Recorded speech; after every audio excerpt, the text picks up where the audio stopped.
I will call the meeting to order. Thank you, everybody, for coming to our special meeting of the Plan and Design Commission. Special only because we started at 7:30 this week because it was Election Day. Can we please call the roll? Yes. Commissioner Nanis. Here. Commissioner Henry. Here. Commissioner Mantis. Present. Commissioner Hecht.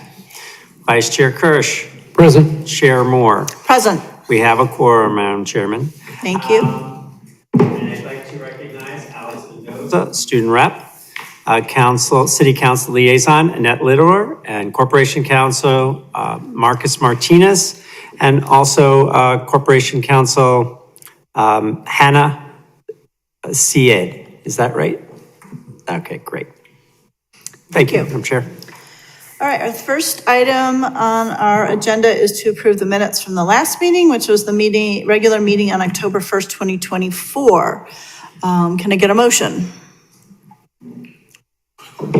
So moved. To approve, sorry, motion to Yes. approve. So moved. Can we get a second? Second. Okay, so motion by Commissioner Mantis, seconded by Commissioner Nanis. Any discussion on these minutes? All in favor? Aye. Aye. Abstain. Also abstain. Okay, so 3 ayes, 2 abstentions. Okay, so I believe that passes, is that correct? Yes, it does. Okay, Yes. Yes. all right. All right, our first item of scheduled business is a plat of re-subdivision with variations for 41 and 45 South Deer Park Drive. Planner Burhop, do you have a presentation for us, I believe? Yes, I do. Thank you, Chair.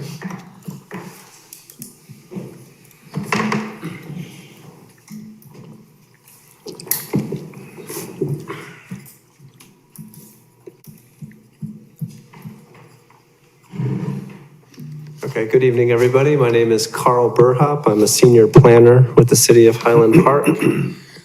This is a presentation for it's a plat of subdivision. It's a minor plat with 2 variations for 41 and 45 South Deer Park Drive. So the commission is a recommendation body for this because there are 2 variations requested. And the commission makes a recommendation to City Council. City Council is the final decision maker. Staff have in the staff report recommended a handful of conditions of approval. All of those are quote unquote standard conditions except the last one, I believe condition F, and I have a slide on that. If appropriate and if ready, the commission can adopt the findings of fact recommending approval tonight. The applicant has notice at their risk for the November 18th Monday City Council meeting. This is an aerial of the site. It hugs the Glencoe municipal boundary along the south. This is the property in the heavier white outline. As I always tell new staff, when you look at that, you see 2 parcels. Those are tax parcels. Tax parcels are not the same thing as a zoning lot. They usually are. Usually when you look at tax parcel lines, usually those correspond with the zoning lot. In this case, they do not. So though this property has 2 addresses and though it has 2 pins, it is currently it is a single zoning lot. And that was established when it was consolidated back in 2006. The applicant proposes to make it 2 buildable lots. I will point out, if you look at the aerial images, if you go back to the 2000 aerial image, there were 2 homes on it. So essentially this seeks to restore that to allow it to have 2 homes. Currently is 1 lot, as I already said. The proposal is to make it 2 buildable lots. And then I have down on the bottom there, the proposed sizes. Lot 1 to the north is proposed to be approximately 1 acre, 43,600 square feet in area. Then lot 2, the one on the south side, proposed to be about 61,000 and change square feet. Both of those comply not only with the R4 single family zoning, but you have to remember these properties that run up and down the lake also have the lakefront character and density overlay zone, which actually has a higher requirement of 40,000 square feet, but there's sufficient area for both of those to comply. And then while we're on this slide, we'll point out one of the variations that's requested is that this south lot is more than 4 sides. And you can see here how it bends because South Deer Park Drive dead ends here. It's actually a pre-existing condition. It's on my next or 2 slides. It's a pre-existing condition. The city also approved this same configuration in 2006, and before that, the city approved it in 1926. So that is, it's a variation that's requested is a pre-existing prior approved configuration. This was all of this was in the staff report. So this is kind of like a chart I try to make to be handy. Green means good, red means problem. Well, we've already identified the lot shape, 4 sides, and the technical need for variation there, and I already provided background on that. Then the other one is creation of nonconformities. None are allowed. The applicant proposes to keep the pool and pool structures on the property. On the north lot, there is a pool towards the bottom near the lake that, if you look at historic images, shows up sometime between 1960 and 1974. That's about how long that pool and those pool structures have been there. The applicant proposes to keep that there. Well, the home will be demolished for some temporary period of time. And technically you need a principal structure to have an accessory structure. The applicant indicates they intend to come into compliance, or future owner will come into compliance, and so staff has a condition of approval related to that. I should point out that the home actually has to be demolished as well, or that would also create a nonconformity for this proposed subdivision. Oh, and then there are no city or agency objections. This was sent out to various city departments. We sent it to utility agencies, sent it to the Lake County SMC. It's along the lake. We sent it to the IDNR as well. So yeah, these are the 2 variations that are being requested. I already explained them, explained the background. This is the condition. It was in the staff report as well. This was provided by Corporation Counsel. You see there are some blanks in there. Obviously, the exhibit will be provided for the city council. Some type of covenant will be required that they have to execute and record. And so that, provides protection to the city that they will come into compliance.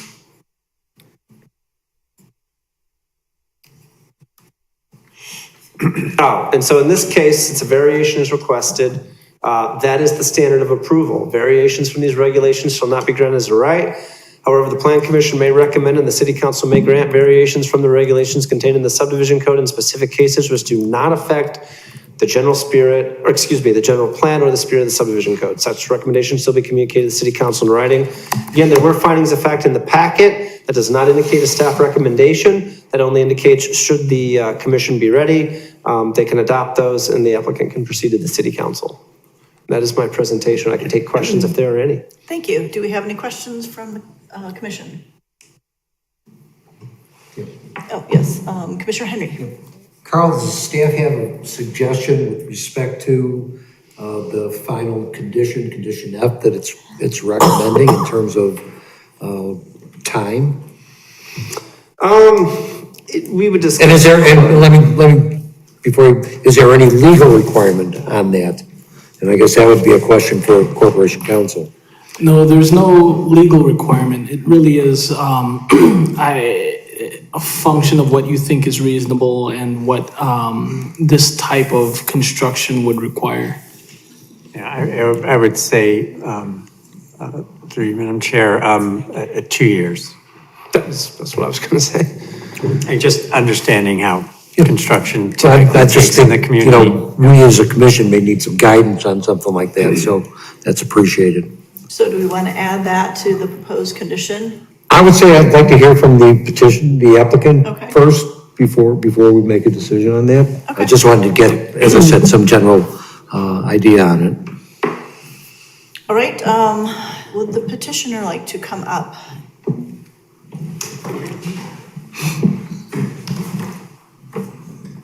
Good evening. My name is Cal Bernstein. I'm an attorney. I represent the applicant in this matter. I don't know if you need to swear me in or... Is this a hearing? This I don't is think this- technically a public meeting under the subdivision code. So not a public meeting that I need to swear him in for?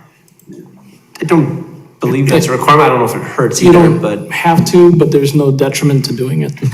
Let's go There's a ahead. question, well, I'm going to tell the truth or not. That's the... Yeah. Get your answers right there. All right, let's go ahead and swear you in. I, Cal Bernstein, Plan to tell, swear to tell the truth, the whole truth, and nothing but the truth? Yes, thank you. Okay, thank you. I have nothing to add. I mean, I think Carl pretty much, he pretty much outlined, this is actually, it's fairly routine that there's this sometimes, it's really routine that additional sides of lots are approved by this board. The most important thing to recognize is that these two lots meet all the bulk regulations in the zoning district and in the overlay zone. And so really have nothing yet. To 2 years is fine. We currently have someone very interested in the lot, and we anticipate closing as soon as this is approved. And so there'll be a new home constructed on the north lot and eventually a new house constructed on the south lot. And are you prioritizing the north lot because the pool is there, or just? Just that's the lot that That's the sold way it's first. working? Yes. Okay. That's it. I have nothing else to So add. 2 years is reasonable? Yes, we're fine with that. Okay. Any more questions for the applicant? Questions for the applicant? And through you, Madam Chair, I mean, just one thing to say about the 2 years, given the time of year it is now. Yeah. The commission could consider it being 2.5 years because that gives them 2 full construction seasons. Yeah, 2 full summers. So, Okay. just something to think about. Thank you. That's even better. Thank you, Joel. I meant to make that clear earlier. All right, do we have any members of the public who would like to ask questions or speak? Great, thank you. Thank you. We have no questions from the public. Any more discussion from the commission? So we would be moving to recommend the findings of fact to city council with the additional, with the conditions that were stated up here, and the additional condition that the project needs to be completed in 2.5 years, or that would be included in there. Do we need to pick a date certain? I have, I was ballparking it June 1st, 2027. Certainly, it can be whatever you want. I'm just wondering if the 2.5 years or a date certain, probably date certain. Ultimately, I'm gonna have Makes to more draft sense. this, so. Well, Some we'll have to sort of put a date in there. there. Yeah. So do we want to say June 1st, 2027? All right, that works for me. Okay, so can I get a motion to approve the findings of fact, recommending this be approved by city council? So moved. With that condition as you stated before. With the conditions that we've stated. I'll second it. Okay, call the roll, please. Commissioner Nanis? Aye. Commissioner Henry? Aye. Commissioner Mantis? Aye. Vice Chair Kirsch? Aye. Chair Moore? Aye. The ayes have it. The motion carries. This item has been recommended for approval to City Council with the conditions that you had specified. Thank you. Thank you. Thank you. All right, the next item is a pre-application meeting for a multifamily development at 734 Central Avenue. Whereas this is a public meeting, it is not a hearing, so we do not need to swear anybody in. Again, that's, yeah, correct. Or we could swear correct. people This in, is all a right? public meeting, and on this one, there's no action. All right, well. There's no please- action either, other than Okay. just feedback or any type of informal Okay. polling. With your permission, may I proceed? Oh, yes, so please go ahead and present to us this project. Okay, so this is a pre-application meeting for a multifamily development at 734 Central Avenue, which is downtown. The applicant is seeking preliminary feedback on this development concept. It's a 5-story multifamily development with a caveat there in the stories that I'll get to, with 11 residential units. The site is currently 2 parcels with an existing 2-story brick structure. As I stated before, this is a preliminary meeting, so the commission is not on the hook for any motion or action. This is a chance, so staff will do a very brief presentation, point out some things on our end, and then the commission should allow the applicant to present it, and then just give any feedback in direction on what the commission is looking for, materials, design review, public benefit related to relief, et cetera. And then obviously, if there's anybody from the public who wants to speak about it, the commission may take that as well.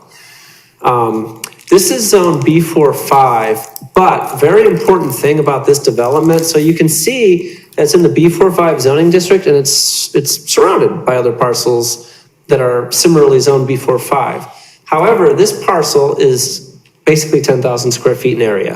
And if you go and you look at that section of code, you always got to remember to look below the table, look at all the footnotes, read through everything. You'll see that because it's less than 15,000 size in area, the code says they actually have to use the B4-4 bulk regulations. So it's just something to note. This property is also subject, I consider it an overlay zone. It's subject to the zoning code article 23, vehicular and neighborhood frontages. I think vehicular is the north and neighborhood's the west. It was in my report. And so the vehicular frontage, the frontage requirements are an additional set of code requirements that get to minimum and maximum setbacks along the streets.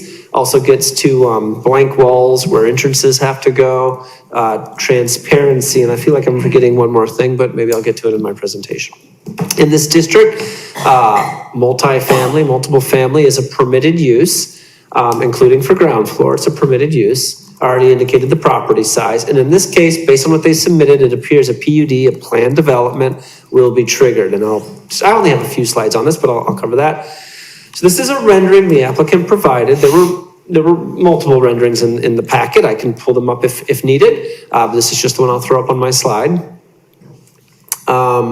Setbacks appear fine. There's a 5-foot minimum, and I can't remember if it's a 20 or 25-foot maximum, but the applicant showed 5 feet, so that's fine, at least from the ground floor, first floor there to the property lines, the west and the north. It's a 0 setback along the south and the east. So the density is within the base limit. So they're proposing 11. Well, actually, somehow if you did maximum, you could actually go up to 14 through various on-site affordable units and bonuses. That's neither here nor there. That's just background. They're proposing 11. They're within their density. 1.8 inclusionary units are required. They're proposing 1 on site. They're allowed to do the remainder as a payment in lieu, which would be the 0.8. I already talked about the Article 23. Oh, the build to zone, that's what I forgot. There's a certain amount that has to be built to that build to zone. Well, their entire structures are proposed to go within those setbacks right up to the 5-foot minimum. Off-street parking. So off-street parking is one of several elements that staff would suggest the commission bring up or discuss to give feedback to the applicant to aid them in their further efforts on the site. So there was a off-street parking analysis in the report. I believe the total requirement was 22, but if the applicant is allowed to take the transit reduction, it puts it down to 19, and they're proposing 20. So with that reduction, they would be compliant with 1 space to spare. But I do want to point out that the transit is something that is only granted via a public hearing consideration. And so if the commission has concerns, I will note that the distance to the Metra exceeds the limit in the code. I am not aware of the bus stations. There could be a bus station that does. So that's a question to the applicant, as well as the commission should discuss any concerns with a parking study or anything. A study is normally required with a PUD, though the applicant can always ask for that to be waived if they feel they have reasons for that. So that's something that could be discussed right now. Height and story. So based on what the applicant submitted, there will be a request for relief for this. So this is something the commission should also consider, as well as public benefit, though I will say it is incumbent upon the applicant to propose what public benefit is commensurate or proportional to what they're proposing, and the commission should hear that and then offer any feedback, which of course is non-committal, but will aid the applicant.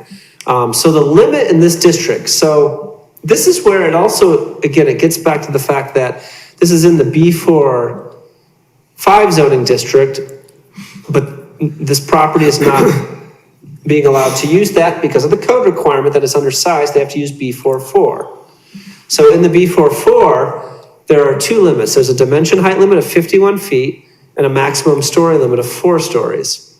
The applicant is proposing 5 stories plus elements of the 6. And to be clear, this is a 6-story, but it does require the context. So the reason this is a 6-story is this is not encroaching equipment space or bulkhead space. This is full access to the roof. So that would also need relief as a 6-story. But I do just want to point out that context.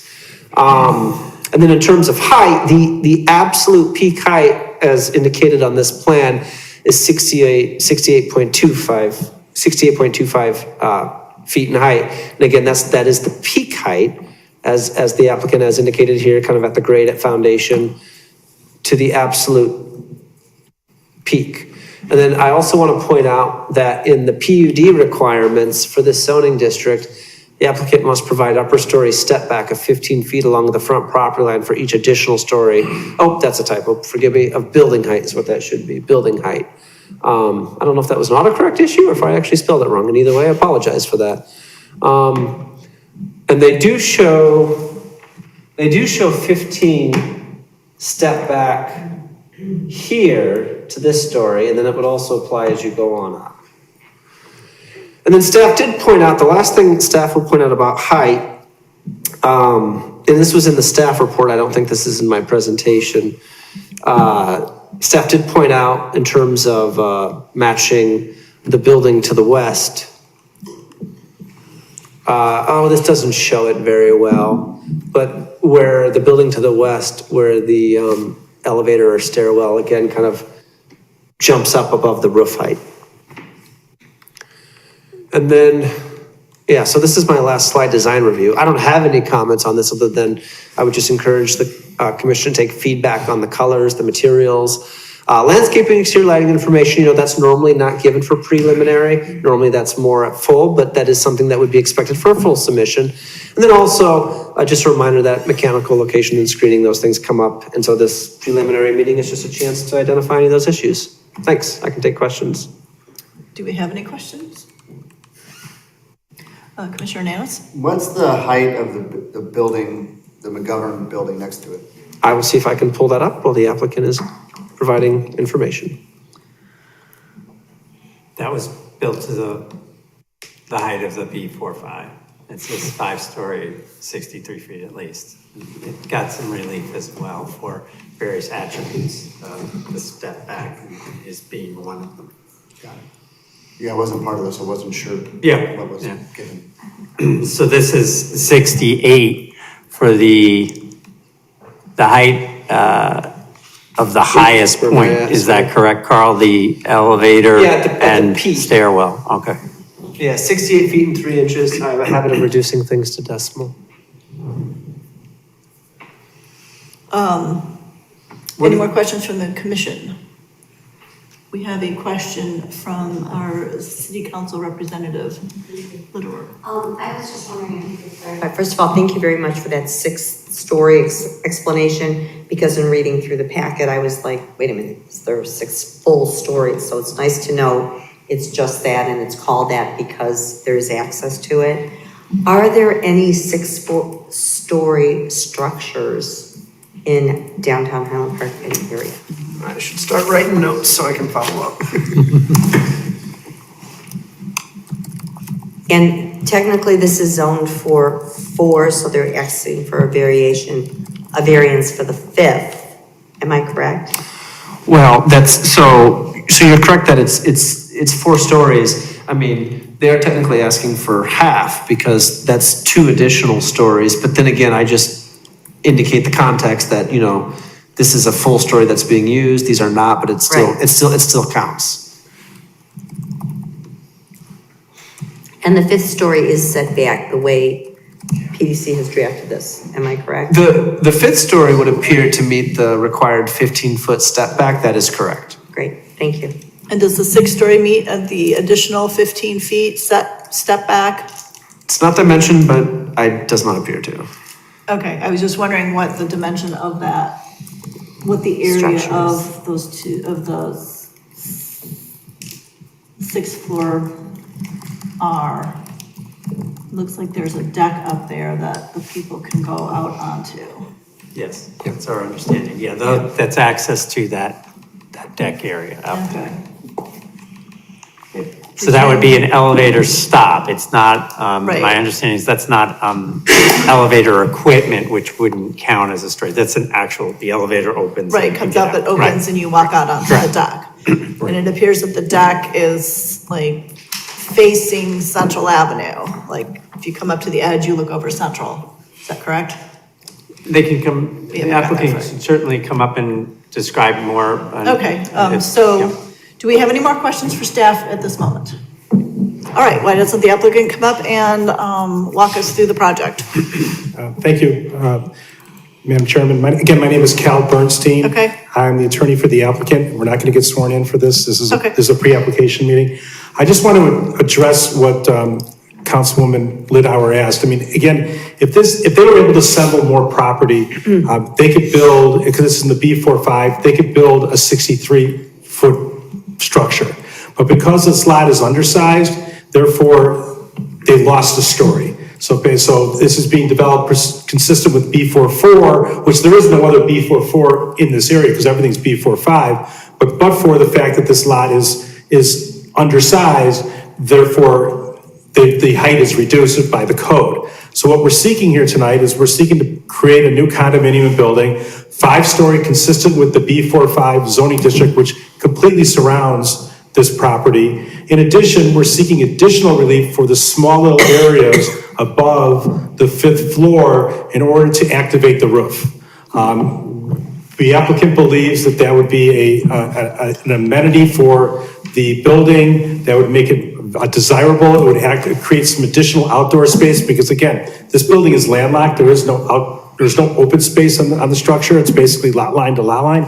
And in order to create outdoor space for the building, this is really the only option besides the balconies, which you could see are wrapping around the building, but they're also trying to create that roof access, which requires that additional relief so they can put the elevator there. So I'm going to turn it over to the architect who can show you some renderings, talk a little bit about how we designed the building, why he designed that.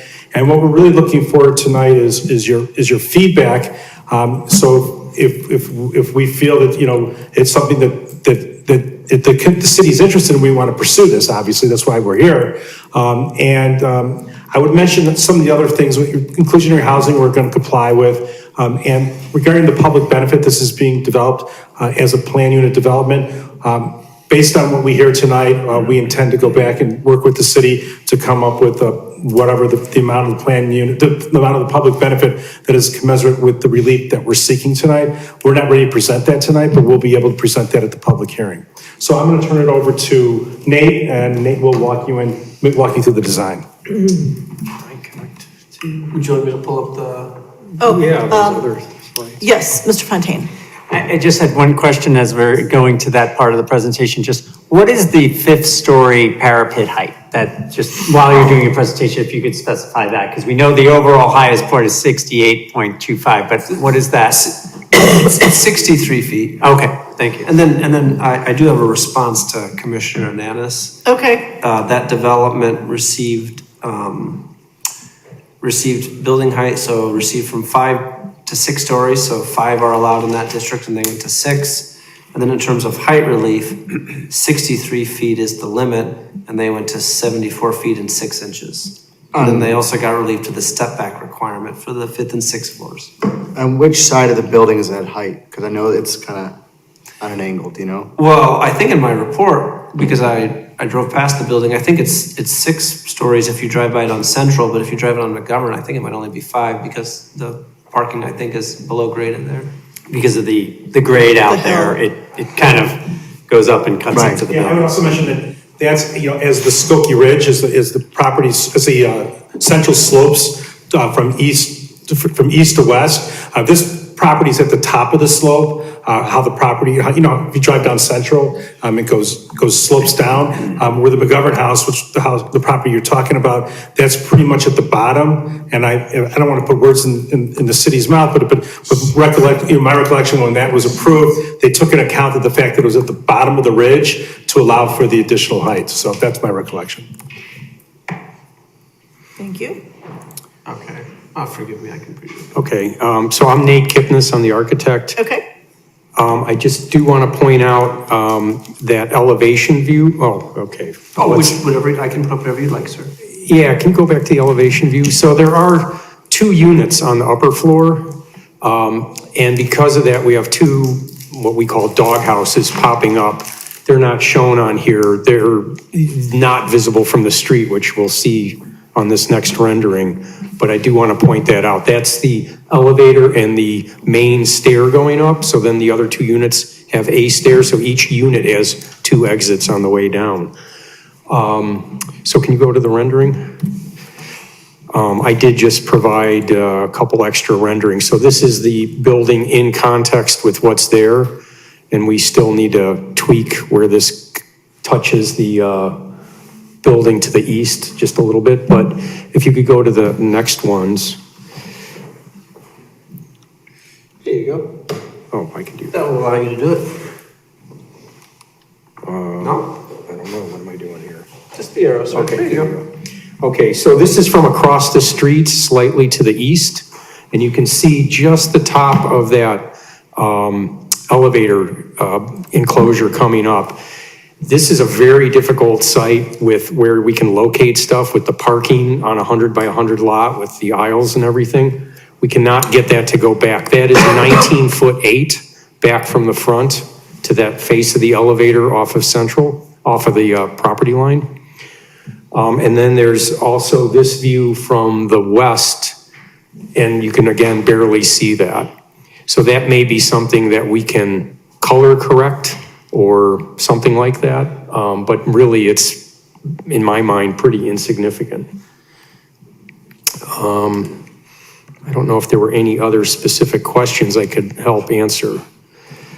Mr. Fontaine, what's your question? So that part of the building is somewhat interior to the roof up there. It is not overly close to the edge of any side of that structure. Up there, It's the 4'8" back from the 15-foot setback. Okay. And so we can just kind of get a walkway around that. And if you saw the parking plan, there is not an inch to spare on Okay. where that thing is located. Okay.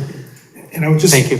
I just add that we're intending to develop this as a TOD, transit-oriented development. There is a bus line adjacent to this property. In addition, we intend on doing a parking and transit study, which we would submit with the application for public hearing. So that would be more further fleshed out with the third-party report that we would provide. And that bus stop is literally directly across the street.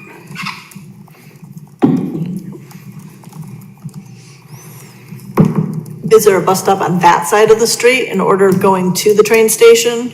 I don't believe so. The map I looked at showed that it's on the north We'll side. take a look at that. My Okay. recollection is there's one on the north side of the north side of the street. I've Yeah. seen people queued up there before. Yeah. But we will check to see on the south side also. Yeah, because there's no good way to cross the street there either, so. But you're not too far from Central, from Green Bay. Right, and just, if it's transit oriented, I'm trying to picture how's a person gonna leave there and easily hop on the bus, which doesn't run very often, to get to the train or wherever else they're going. So, okay, But thankfully, it's not 2 blocks away or And anything. just in keep it in context, this is an 11-unit building. Yeah. Where we're proposing 20 parking spaces. Yes. So there's going to be more than one space per, almost two spaces Right. per unit. So there is a lot of parking, and as this board has recognized, as these buildings have been developed, there's actually less and less parking because of ride sharing and other types of things that are available that people are not owning, not especially someone maybe on this property may not necessarily have 2 cars. So Right. we don't want to, we're trying to walk that thin line, so to speak. We're providing enough adequate parking to try to satisfy the code, to at least come close to satisfying the code. But on the other hand, we don't want to have too much parking, because if we have excess parking, then it becomes dead space. right. Let me ask, where is the garage entry? Is it on the alley? Is it on McGovern? Is Yeah, that it's it right there? right there on McGovern. Okay. There's 2 entrances to the building closer to the intersection. Yeah, one's there on McGovern and the other's on Central. Yeah, which does comply with the Article 23 entrance requirement. Okay. And then one other question I would have would be, where is, like, if they're getting an Amazon delivery, where is that van going to go? Are they parking on McGovern and running in? I don't think they can be parking on Central to run in. There is I don't know if I would call it Curb a cutout? parking, but there's a curb cut where you would, off the street, you could park right in front. You can see it there, maybe on a different rendering. Okay, I'll look for that. Okay, go ahead. It's, yeah, It's like a cutout right there. yeah, it's right Okay, there. I see, okay. think it's existing, isn't it? Yeah, It's already existing. yeah, you can, yeah, that shows it quite well. Okay.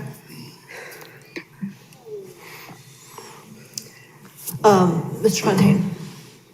So relative to the height of the McGovern House across the street, and what are we looking at there between the two buildings? I think these are equivalent. Like Cal mentioned, that's 5 stories on the McGovern side, and this is 5 stories on that side too. So I don't know the height of that And building. we'll get that for full analysis. Yeah, we will. we're intending to come up with an exhibit at the public hearing that will better reflect how it steps from east to west. I would note that and I think Director Fontaine had mentioned this, the relief that was granted in McGovern House was also the upper floor setbacks. There wasn't, that relief was granted. We're not seeking that relief in our situation. We're going to be complying with, on the 5th floor, we'll set that back 15 feet. My recollection, and correct me if I'm wrong, is that the McGovern House does not have that step back. Not a full step back. They did some modification to that, definitely. And it is preferred and is consistent with our conversations with the applicant about incorporating a step back like they have. So that is preferred. And again, the purpose of the setback obviously is to reduce the bulk, the appearance of bulk along the street. And we're trying to accomplish that by complying with the code.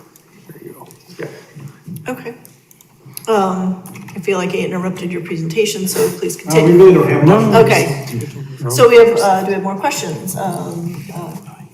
Vice Chair Parrish. The rendering I have in the packet, it looks gray. The building looks gray, tones of gray. This looks tones of not gray. Has that been chosen or not? It's not set, but that's the direction we're looking to do, is kind of these warmer tones. Thank you. Yeah, this is the more current version, is what you're looking at. Can I go back to the elevator for a second? So there's gonna be interior access for the top 2 units via a separate doghouse for each of those units, and then elevator access to the roof for the rest of the building, meaning there's gonna be a common area space for the entire building to have access to. Yes. Okay. Well, the top floor is really going to be just for. You'll have to come up and speak into You the, can speak, you just have to come up. I'm Patrick. Say your name. This is the developer. Patrick. It's Patrick Graven. Patrick Graven.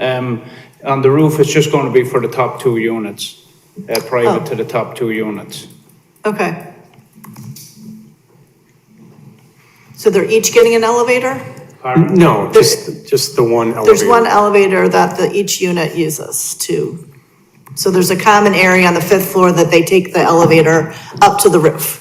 Okay, We'll have to work that out with a keyed, however they do it, only those unit owners will go up there. right. But I presume it would only be on the 5th floor to the 6th floor. It wouldn't go all the way down to the lobby. That's the elevator. There's one elevator Oh, that goes. okay, all the way. okay. Yeah, So I mean, locked out for other tenants. Right. Right, okay. Were there more questions over here? questioning whether there's a need for an elevator if it's visible from the street then and not properly set back to the 6th floor. Right.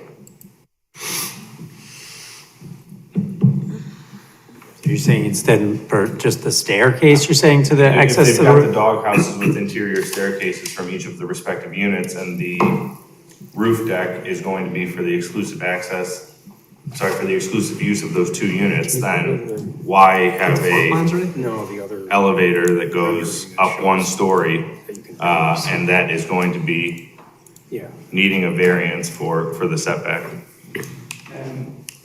I thought I heard them say, and I defer to the applicant, that the entire building could use a portion of the roof, but perhaps I'm not. sorry, I misspoke on that.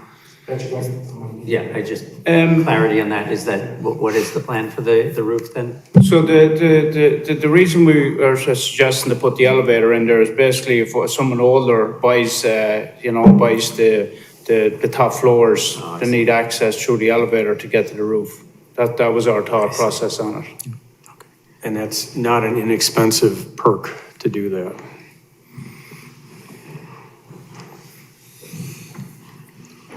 So what we're looking for tonight is these are details that we can work on, but we're really looking for feedback on the height because we recognize that it's difficult for these boards to grant height relief. And we recognize that we wouldn't be doing this without this being thought that we're under contract to purchase the property. We are in our contingency period and we're trying to make this project work. And as I said before, if we were able to assemble more property, we would be okay with the 63 feet, but we're seeking the 63 feet plus the additional space, the additional 5 feet for the addition to activate the roof deck, and we'll look in to see how whether the elevator is necessary or not. We'll re-examine that, but we really want to make sure that this type of structure, you're okay with that, or you don't have a severe objection, because obviously that impacts our ability to go forward. And I would just point out one thing. We just did this rendering like at 5 o'clock. It would not be a dark brown top on that elevator. It would be white or sky blue or mirrored or something like that. Mr. Bernstein, you kind of identified my concern here is that boards prior to me sitting on here and probably boards after I've left, we're bringing more bulk closer and closer to the downtown area. And I think this commission really needs to give some consideration to what our vision is, frankly, of the Central Avenue downtown area, and whether bringing more bulk, and not to say it's not a nice design and it tries to address those issues, but I think it's not just this project, but it's an overall vision of what this commission views and what we would recommend to the city council in terms of what we view as what downtown Highland Park looks like. That's what I'm kind of struggling with. I would say that the city council spoke when they zoned this property B45, which allows for 63 feet of height.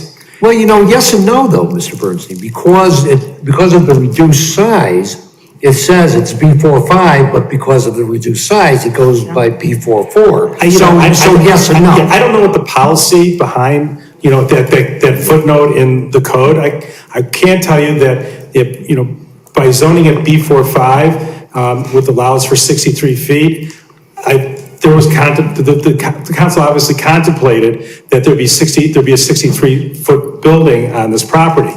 I don't know the legislative history behind the footnote that where there's an undersized lot that requires you to downzone it to reduce the height. But what we're asking for is basically to be able to construct this building with the additional relief to activate the roof, but to basically construct this building consistent with the B45, which surrounds the property. And again, I can't speak to why that footnote exists.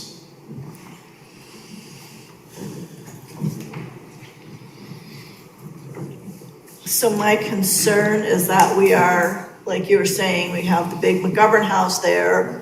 This is going next to it, and it's going to be the same height. And then now you've got these two properties to the east. What happens when those go? And are those going to be, we let the variations happen? I mean, we're setting a precedent when we do this, which is concerning, because you're right. Is this how we foresee all of downtown going, or some of downtown, or the entryway to downtown going? Where it's going to be these very tall buildings right on the street. So I will say I have a concern about that. Mr. Fontaine. So just to shed some light on that, I would say that the area of downtown, in and around downtown, was purposely upzoned to include greater height and density. In the changes that were proposed and adopted in 2015, the downtown rezoning, if you will, there was a provision for small lots that you're seeing here, or what are referred to as small lots or undersized lots, that did say and does say that it needs to be developed by the B44 bulk standards. So in this case, what I would say is it's not so much that you can't have another building like a height of McGovern here. You could, if you had more land area, you certainly could. Right, So bigger I don't know that, I think what you have to look at is, in this small lot situation, do we think that this building and what's being proposed is too bulky for that small lot in its context, within its context? That's how I would look at it. Not necessarily to say, like, are we really expecting tall buildings like this downtown? Because I could tell you, if the land was assembled differently, somebody would come in and propose a building of 63 feet. Maybe they wouldn't ask for the extra story or whatnot, but that's to be, but certainly 63 feet would be allowed by a PUD, much like the McGovern House did. And I would just mention also that, and I don't know the lot size of the properties to the east, but let's walk you through that scenario. If someone came in and that turns out to be undersized and they come in and ask for the same relief, basically what you're doing is you're creating, instead of one building, possibly at 63 feet, you're creating two buildings. So I think that's a little bit more form over substance, because you're basically creating the same amount of bulk. So you could see this property developed and possibly something similar developed to the east, depending on how the size of that lot, or you can let these properties lay like they are right now, because obviously the value of the properties is the fact that you can build 63 feet. Yeah. That's the value of the property.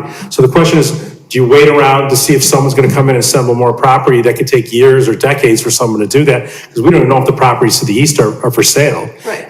Or you can jumpstart it by allowing a development like this. It's a planning issue, and obviously that's why we're at the Plan Design Commission. So you guys can look at, you're trying to create a vision for this lot and for this street, and we get the understanding. But that's why we're laying our cards on the table, because we want to know what you think, because obviously if we don't get if we don't get the 63 feet, it makes the project more problematic to construct. Well, and I will say, I do like the colors that are shown in this rendering that are warmer and lighter. I like the openness of the balconies on the corner. I can probably get past the elevator if it were, like you said, if you match the color maybe with the parapet on the top. I don't think it needs to be painted blue, because the sky isn't always blue. I grew up Today.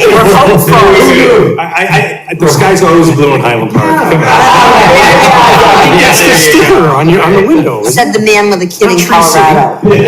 Give Mr. Bernstein an extra piece of candy. Get rid of the elevator. And I might add the step back as well.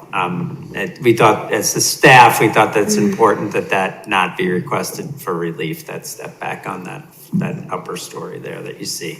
Not the Right. top, but the fifth floor there. Right, okay. Anyway, my 2 cents, I think the height thing and the density thing and the bulk thing downtown has already gone out the window with, I can't count the number that we've approved and that have been approved They all have before. a variation. They all have a variation, but to my mind, if you're going to do it somewhere, this is where you do it. This is where you need density downtown. And replacing worn out or underused commercial space with residential, even though it's only 11 units, which I still keep scratching my head about why we can't get even more. I understand the economics of it, but this is where we do it, and I think that helps add vitality to the downtown more than the bulk would detract from what's going on downtown. Well, I suppose the fact that it's not truly downtown, I know it's in the downtown, but it's not like, between Green Bay and St. John's, which is what I kind of think of as downtown. And I probably don't want to walk by a building that's that tall and bulky right in downtown. It could happen. But yeah, I just want to say, it is zoned. huh? It is zoned that way. I know.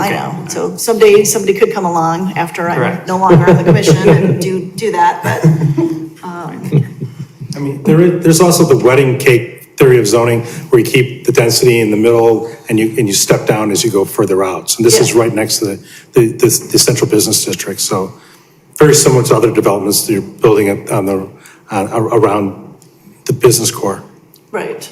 And as far as planning the area, of downtown, in and around downtown, the idea was to encourage and attract additional residential density in and around downtown. And so around the downtown, to support the downtown businesses, the vitality, as was Commissioner Kirsch mentioning, that definitely is the planning objective.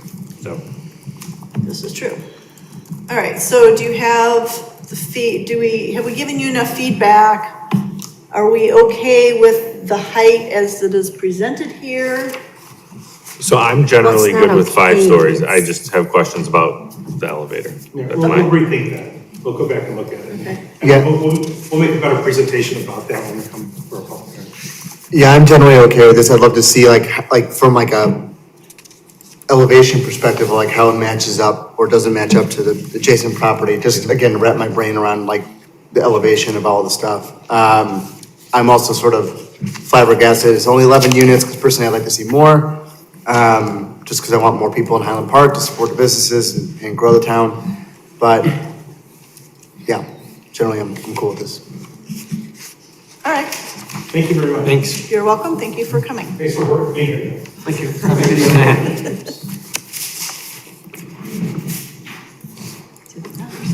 For the TV. Okay. Mr. Burhop, next on our agenda will be it's a public hearing. Yep, this so I is need a new public hearing. New public hearing. Let me find my paperwork. Okay, are we ready for me to read? Are you ready for me to go ahead and read it? Okay. Yes, please. Yes, So, please. welcome to the special meeting of the Highland Park Plan and Design Commission. My name is Karen Moore. A quorum of the Plan and Design Commission being present, the members of the Plan and Design Commission will now introduce themselves for the record from my right. Ken Henry, Steve Kirch. Danny Mantis. Josh Nanis. The Plan and Design Commission is charged with hearing applications for rezonings, plan developments, and subdivisions under the zoning ordinance and subdivision regulations of the City of Highland Park. In all matters, we recommend to the City Council based upon the testimony presented to us in the hearing. We are required to decide cases within 45 days after receipt of the transcript. All testimony is under oath. Both applicants and others who wish to speak on a particular case should present specific evidence as to why a proposal meets or fails to meet the standards for the relief requested. For clarity of our record, only one person at a time will speak, and all questions will be directed through the chair. We ask that you make every effort to not be repetitive in your testimony. Finally, we will make every effort to adhere to the schedule prepared. For tonight's hearing, if additional time is needed on a matter, it will be continued until the next available agenda. With that, I open the floor for the staff of the Plan and Design Commission to read into record proof of publication and ownership. And this would be public hearing number 2024-ZTA-009 for a zoning code text amendment to modify, strike, or create definitions and regulations regarding bicycle parking standards, off-street parking modifications, internal parking lot paths, connection to trails, and related regulations. Madam Chair, proof of publication and ownership is available for viewing at the offices of Community Development, 1150 Half Day Road in Highland Park. Thank you. All right, do we have our presentation? Thank you.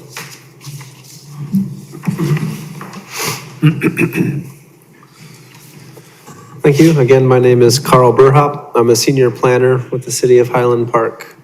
So this text amendment has to do with several things. I'll get to it because this is the summary. So first of all, this is a public hearing. This is an initial meeting. So for this meeting, staff is requesting feedback. And then if appropriate, direction for findings of fact. I should add to that, staff will also request that the commission continue this to a future date certain. And so in summary, this is about 4 changes to the zoning code. The first is to require bicycle parking for new commercial and multifamily developments. That's number 1. Number 2, simplifying the requirements in the zoning code related to parking reductions for bicycle parking if it's provided. Number 3, requirements for internal parking lot pedestrian paths. And number 4, requirements for new commercial, multifamily, and planned development to provide connections to adjacent, existing, or planned trails. That's what this is about. And so I just have, I think, a slide or 2 at most per point. So this item did go to the Transportation Advisory Group called the TAG. This did that back in September 25th. I was at that meeting actually. And so we took this to the TAG to get feedback. Now my report, I believe, enumerated 4 questions that TAG had and then enumerated 4 staff follow-ups to that. On this slide, I took 2 of those and I may talk about the other 2. So 1, and I'll come to this later at the appropriate slide, TAG indicated that a requirement to consider was at least requiring 1 bicycle space per residential unit. The commission may consider this. I'll come back to that when we get to that slide. Another concern that TAG put forward was a concern, and again, this is relates to a future slide, so I will come back to it. Concern that relief that staff was proposing in the report was 10 bicycle parking spaces be provided to offset the requirement for 1 off-street vehicle parking space. TAG asked that we consider that relief and consider a different ratio. I think the concern is that the idea, well, yeah, I guess let me just get into this now. And when I come back to it, I won't have to re-dive into it. So the issue, so one thing that staff is proposing, this is element number 2, simplifying the requirements related to parking reductions for bicycle parking. So in the zoning code, there is currently an allowance to reduce your off-street parking requirement for like a planned development or a special use permit, et cetera, via a public hearing process. It's not administrative. It has to come to the commission, then go to the council. And staff consider that too cumbersome. In general, the development community, the public, staff, the more it's clear, the more it's transparent, the more it's easier to implement. And so staff would consider just an administrative, where if there is a certain number of bicycle spaces provided on site, you get 1 off-street vehicle parking space reduced, just straight up as a requirement. And so there was concern by TAG, so the idea is that if you have 1 space, you're losing 1 space, but you're putting bicycles parking there. So the idea is that, well, what's the dimension on that? Well, standard dimension for a parking space is that 17.9 feet by 8.5 feet in dimension, which is 152 square feet, and that's in the zoning code. That's the requirement for a 90-degree parking space. And so the concern was, well, how many bicycles can you actually fit in that area? And so originally the proposal was for 10. Now bicycle, I personally don't bicycle, but I know enough to know that you got mountain bikes, regular bikes, kids bikes, they can be various sizes. And so staff provided a citation in the report, but most standard bikes, again, it can vary, most are gonna take up 2.5 feet in width by 6 feet long. And so essentially you can fit 6 to 9 bicycle parking spaces. I could have just said that, but I went into the background. And so then I'll come back to that, but that's all I have to say about that for now, unless there's questions. I'll move on. Okay, so there were 4 elements we're talking about. Element 1 is just amending the zoning code to requiring bicycle parking. So the idea is that the zoning code would be amended to require bike parking as part of new commercial and multifamily developments. Staff recommend ensuring that a minimum number of bicycle parking spaces are provided, along with that supporting infrastructure. And it's actually an important distinction there, because there's a difference between short-term biking, where you're just chaining it to some type of structure, versus, an actual like indoor facility where it's weatherproofed and you can have, repair support facilities for the bikes. Staff propose excluding new development new developments located downtown, except for planned developments, PUDs, planned developments. Reason being, there are already bike racks downtown, and many downtown businesses are located on small lots where it would be difficult to provide them. And then again, there'd be a minimum infrastructure requirement, the report actually kind of dives more into that. I'm not going to dive into that here unless there are questions. And then, so what could the requirement be? Well, for multifamily developments, another question that Teg had brought up that was in the report but not in here. Teg asked, well, where did we get these from? And the answer to that was twofold. We got this from municipal research and also from a survey that was sent out. I think it's called the Northwest Municipal something, but it was in the staff report. And so the recommendation here for long-term bicycle parking, which has an infrastructure requirement related to that, is 1 per 3 units. With a minimum of 5 be provided. Then a short-term bicycle parking, which, basically that's less infrastructure, that's, somewhere to bolt the bike to some type of structure, but it's out of the way, would be 1 per 40 vehicle parking spaces, minimum of 5 spaces being provided. And then again, to come back to what Teg had said, well, consider one long-term bicycle parking space be provided per unit. Required bike parking, so this is for commercial. This would be a commercial. This was in the staff report. I don't have to read off every slide. This would be a bicycle parking for new commercial developments. Okay, so then this is element number 2. This is element number 2. This is where I said the zoning code allows a reduction for off-street parking if you provide bike parking, but it's cumbersome. It is part of the public hearing process. It's not by right. Whatever's part of the public hearing process, does the commission grant it? What's the history on that? Might they grant it? Might they not?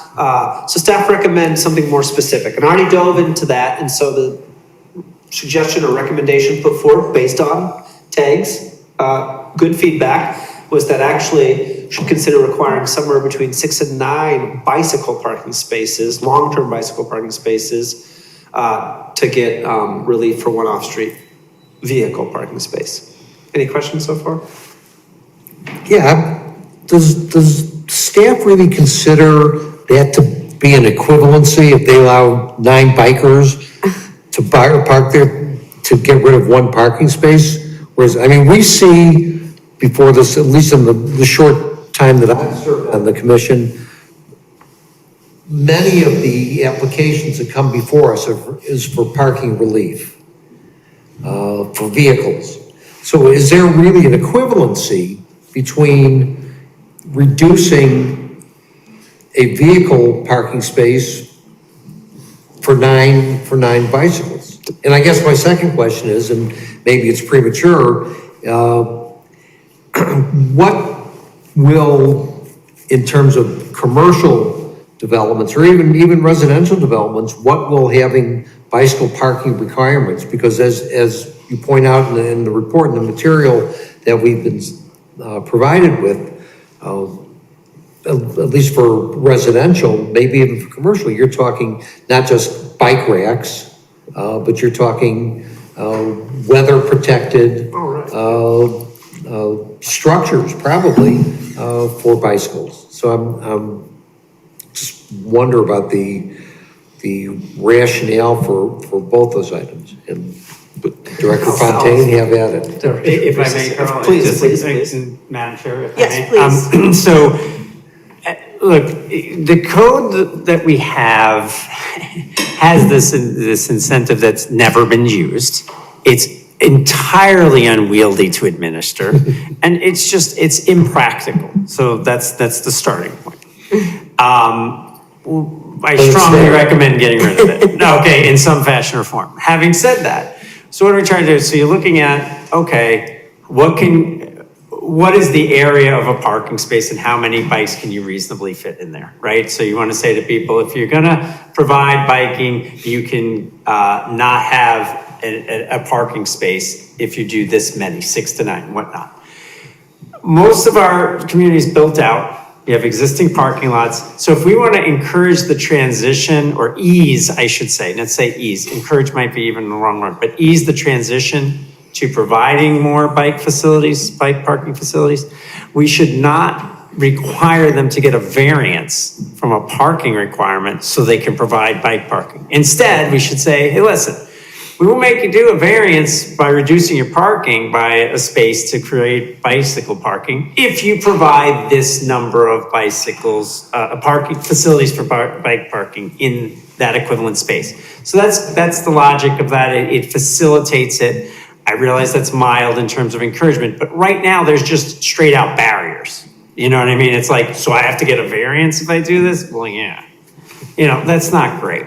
And so that's one of the pieces of logic to it. And we're just trying to operationalize parking by having it couched in the context of vehicles, because that's generally what's provided for. If you look at land use, parking is a major component of all land use. And so this is why we have this kind of conversion. So then how do we introduce a different type of parking, not for vehicles, but different type of vehicles, bicycles? And so this is our attempt at that.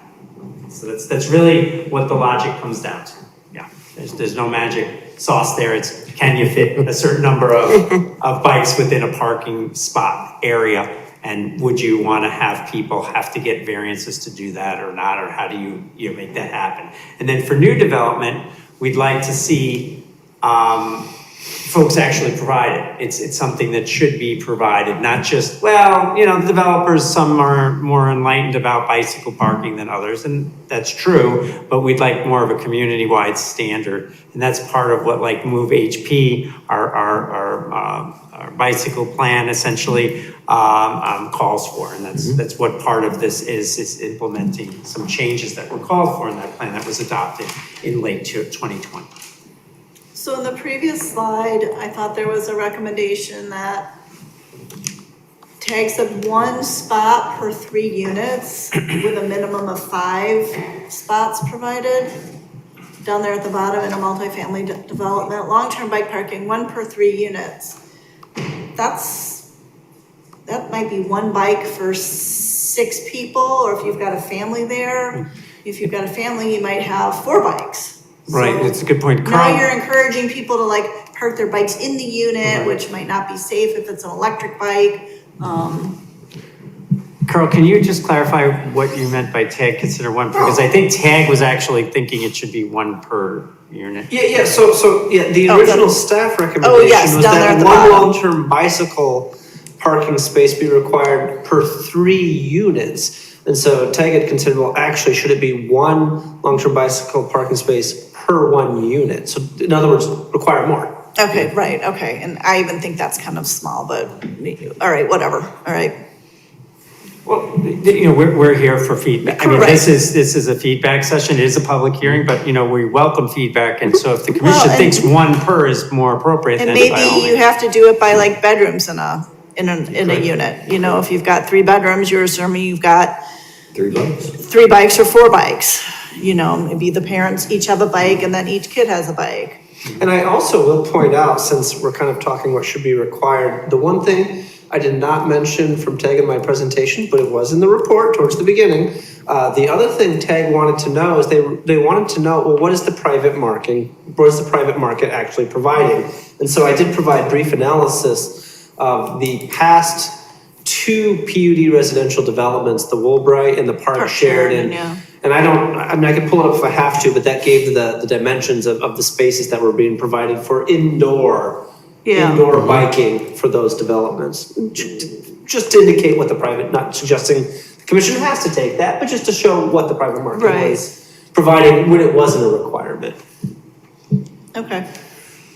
So I think that we need to look at residential and commercial a little different. I don't know, no matter what you provide for residential units, I'm highly doubtful that will reduce the need for automobile parking in any new residential development. In a commercial development, maybe you'll get people who will bike to that work location and not need a parking space.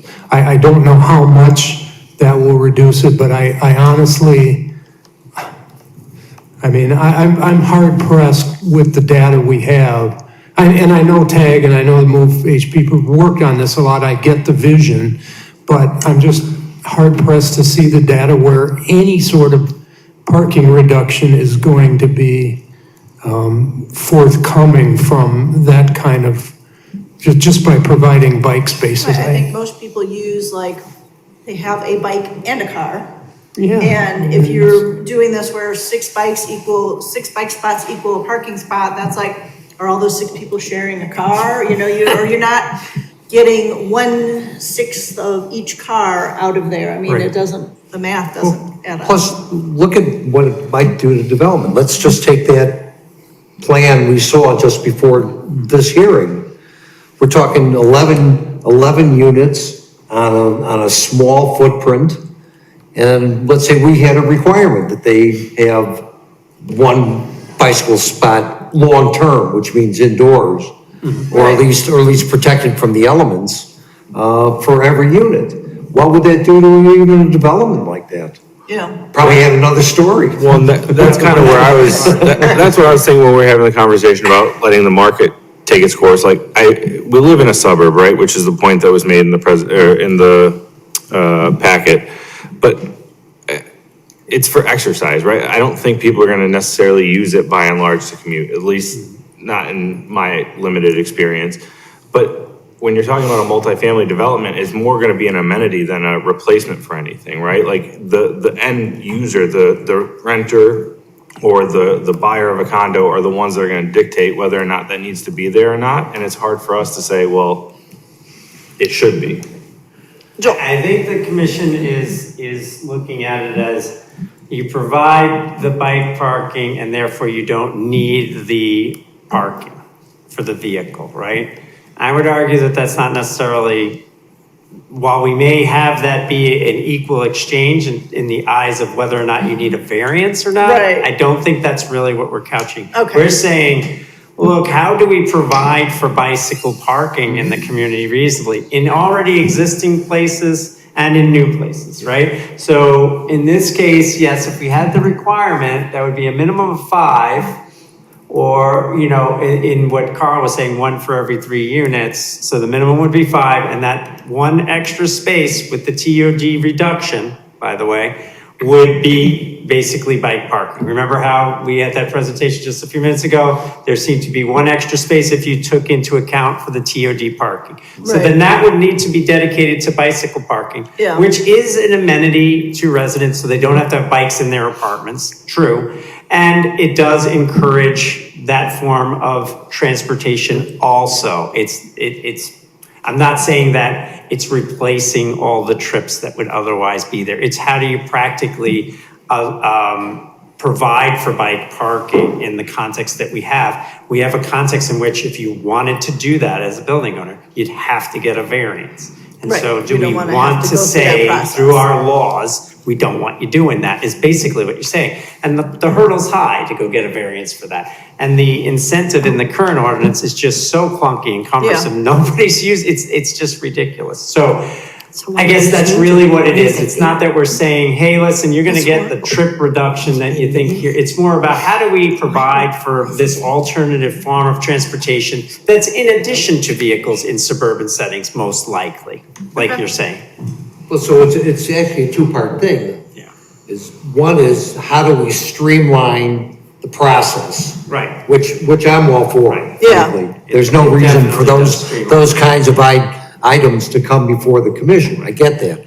But the second part is, then you're looking to staff and the commission to come up with suggestions as to what that process ought to be, or what the ratio ought to be, some guidelines for staff to apply in this administrative proceeding. Right. I mean, it makes sense. Yeah, that's exactly right. And so what we're looking for is if someone comes to our office and says, hey, I'd like to install some bike racks instead of this parking space, we'd like to say yes. You know what I mean? Within reason, right? And I don't really think we're gonna run into a problem where someone's gonna say, I'm installing, you know, I'm gonna use 20 parking spaces for bike parking and only have like 5. I think that the market will take care of that. But we wanna be able to say, yes, you can introduce some bike parking and utilize a reasonable number of spaces to do so.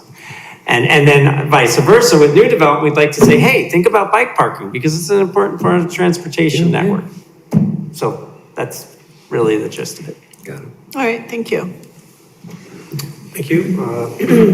Commissioner Hernandez, could you put your microphone more towards you? I apologize. I got a note from, thank you, from Vic to do that. Thank you. Okay, so we went through the first two elements and there were four. And so now we're on element 3. This is 3 of 4. This gets to internal parking lot pedestrian paths. So the idea here is that this would be required of new commercial and multifamily developments. So it's about off-street parking areas requiring internal pedestrian paths to ensure the safety of pedestrians, bicyclists, and motorists. The paths would have to connect to all buildings on the same site and to one another and connect to parking, bicycle parking, and other outdoor facilities and areas. The paths would have to connect to building entrances and adjacent existing or planned public rights-of-ways, including trails and paths along direct routes, so the easiest direct route. And then these paths, there'd be a requirement they'd be paved a minimum of width of 5 feet. And then the only other staff recommendation for this is that this would not apply to developments within the B5. That's the downtown district for reasons we'd already discussed previously about those being the smaller lots and already developed. And that this also gets the second bullet point, that the pedestrian circulation system envisioned by this only be required for parking lots of a specific size or in parking lots that serve multiple buildings. And of course, staff would come back with a recommendation for size. Are there any comments on that? I will move on. No, I don't have any comments. You guys have any comments? No, okay. Yeah, and so this is my last slide. And so again, this is the fourth element of 4 broad recommendations that staff are making. So this last one has to do with connection to trails, multi-use paths. I think in here I just used the word paths, but it's trails or paths. So this would be a requirement in the PUD section. So I want to point out this would be for planned developments that come before the commission and then to the council. This would be to amend that site planning constraints and design standards. So it's required that PUDs shall provide connection to adjacent trails and paths to the extent practicable. And that includes both existing and proposed paths or trails that may be in planning documents. These pedestrian paths shall be a minimum of 5 feet in width. And then the last requirement here gets to landscaping, that there be a requirement that landscaping along the property line of these trails with dense evergreen trees and shrubs abutting existing and planned bike paths and other trails, that the planting bed area be the same as required along frontage of properties related to the Article 22 landscaping requirements.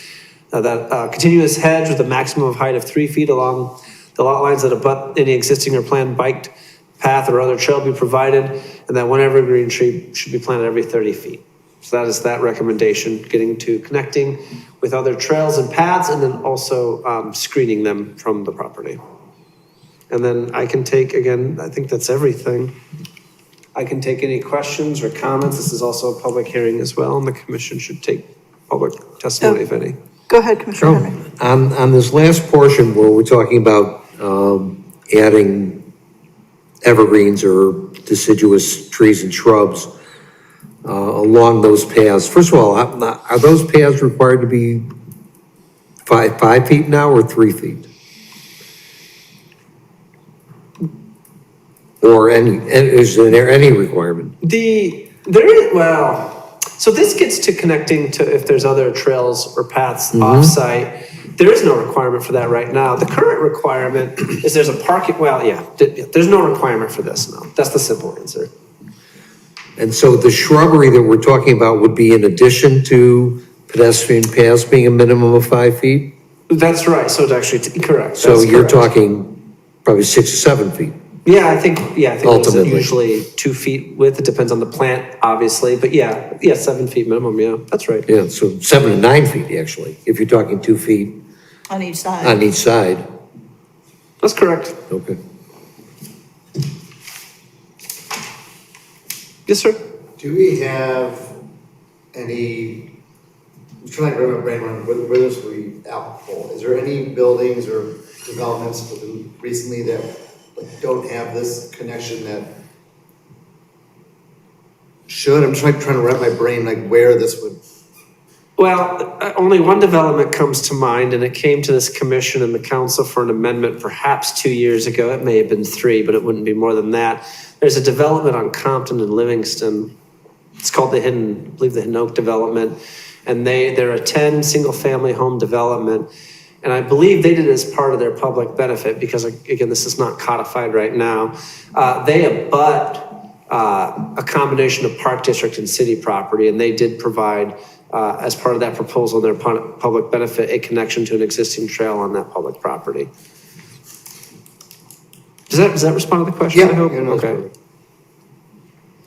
I mean, obviously, it depends what so there were 4 elements, this just being the 4th. This one is kind of specific. I mean, this is about properties that, abut where there may be paths or trails. And the idea is to give the commission and the council the ability to require that and not just, expect an applicant to propose it as a public benefit or something. In terms of the landscape, I seem to recall a question or concern about too much, cutting off those paths as a safety, would be a safety problem? Would you I bring think that would be how high that the hedges would be and how close. So this is 3 feet. I think that's probably all right.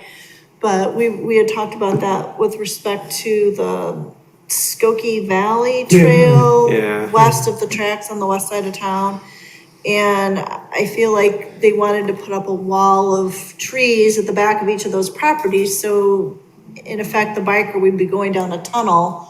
And then if someone's hiding behind the trees, you can't see them. And personally, as a biker, I would prefer to be able to see everything. And if I have to like swerve to get out of the way of somebody, that I would have a safe space to do that in.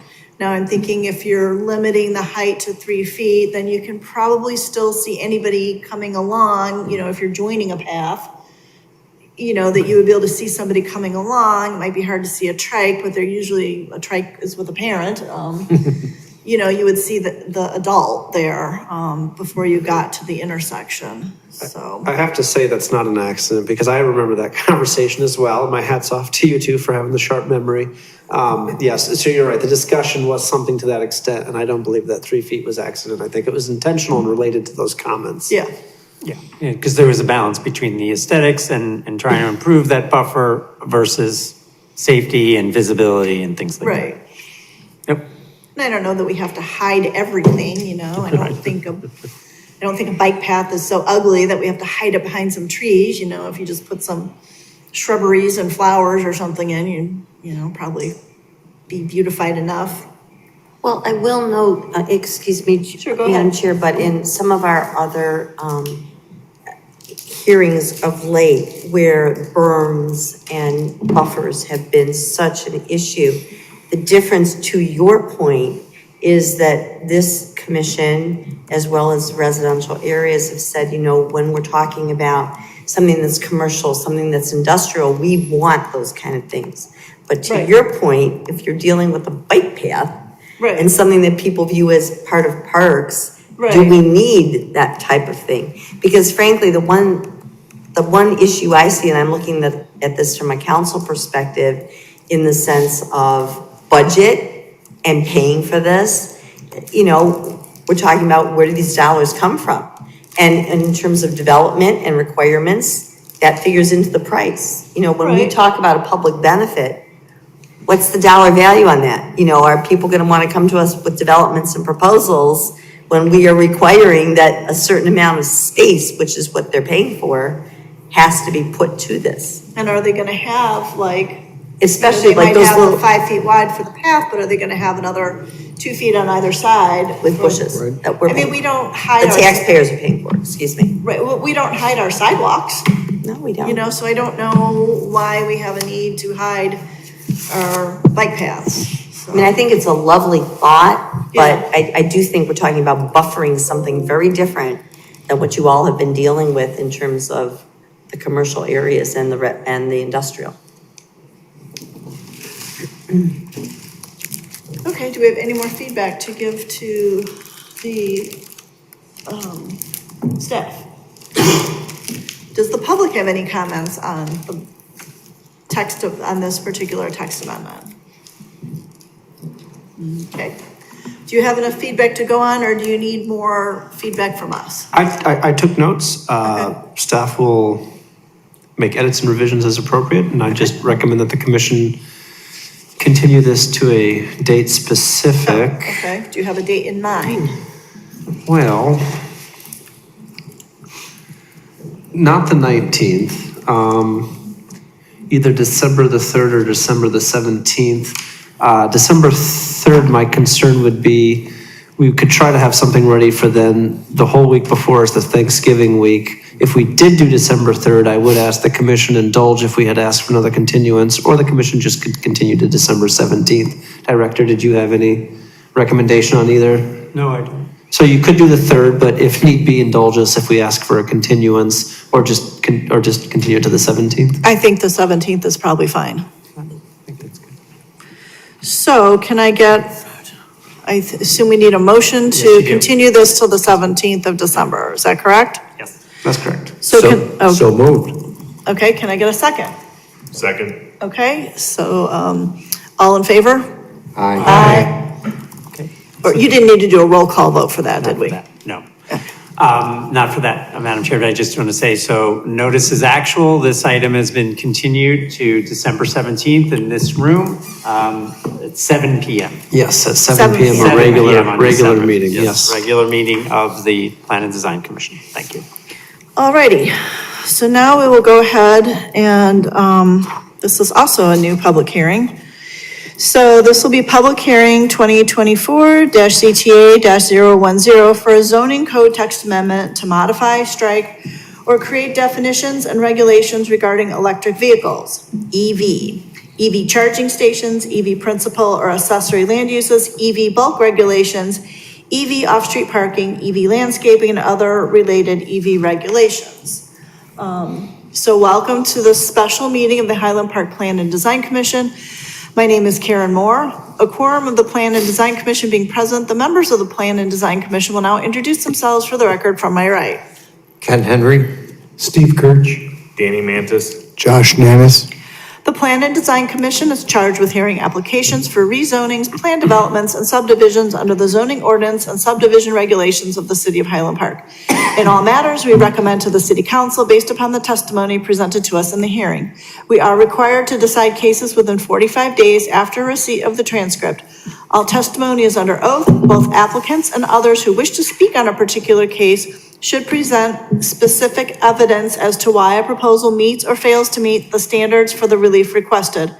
For clarity of our record, only one person at a time will speak, and all questions will be directed through the chair. We ask that you make every effort to not be repetitive in your testimony. Finally, we will make every effort to adhere to the schedule prepared. For tonight's hearing, if additional time is needed on a matter, it will be continued until the next available agenda. With that, I open the floor for the staff of the Plan and Design Commission to read into the record proof of publication and ownership. Proof of publication and ownership are available for viewing at the Offices of Community Development, 1150 Half Day Road in Highland Park. Thank you, Madam Chair. Thank you. All right, Mr. Burhut. Hey, thank you.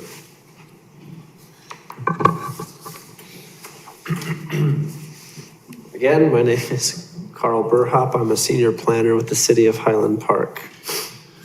And so this is a zoning text amendment broadly about EV readiness, EV being electric vehicles. Staff recommend the commission consider amending the zoning code related to EV and related facilities and structures. If appropriate, the commission can direct drafting the findings of fact recommending approval. For sure, staff recommend the commission should continue this to a future public hearing, a date certain. Background. So this was in the report. I kept these slides somewhat shorter, but if there's questions, I'm happy to take any. So the city is seeking bronze and then perhaps silver achievement levels with the Metropolitan Mayor's Caucus, the MMC, for EV readiness. Staff have reviewed the EV readiness checklist, which was included as an attachment in the packet, and have made recommendations for these zoning text amendments to get to those get to those levels of achievement. No, it's an important note, to be very clear. The city's zoning code already allows EV-related facilities, depending on what they are, chargers though, for instance, as accessory uses and structures pursuant to meeting relevant codes. You know, if you meet the setbacks, if there's a landscaping requirement, it's already allowed as an accessory use. This text amendment would clarify that in writing, explicitly state it, and could potentially, depending on feedback from the commission and the council, add a new principal use, some type of EV charging station. Okay, so there are 7 elements here. I don't you're not gonna get 7 additional slides. There's only a few other slides, and this was in the packet. So these are the 7 that staff went through, and that's the point total and whatever number they had that corresponds in the checklist. And so one was to evaluate zoning code to identify barriers to EV readiness. I do have a slide on that. Allows an accessory use. Number 3 is establishes a principal use. I have one slide on those 2. Number 4, where minimum parking requirements exist, flex the number of required parking spaces to accommodate level 2. And that stands for direct current fast charging, DCFC, EV charging systems, EVCS. Even if those spaces are restricted to the EV parking only. Basically, it says, hey, count the parking if it's for EV. That's the simple way to say that. Provide relevant EV definitions. That was included as an attachment. I'm actually reading off that right now when I defined those, or stated what those acronyms were.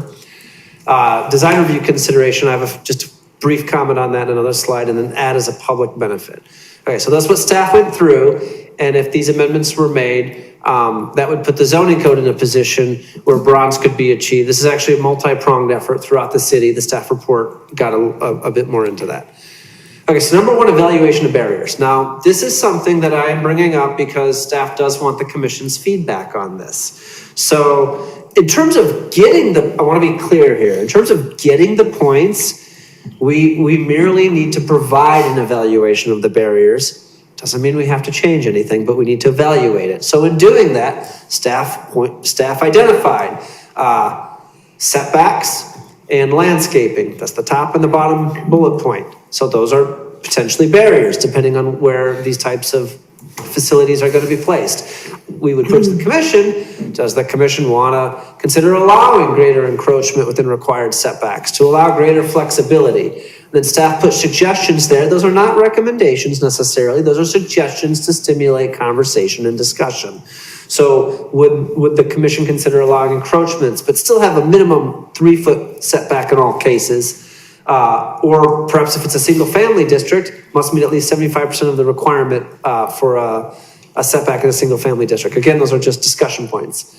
And then of course, if encroachments were to be allowed, staff would certainly recommend that height be limited, because if you're going to let something get closer to a property line, you got to make sure that height becomes more reasonable.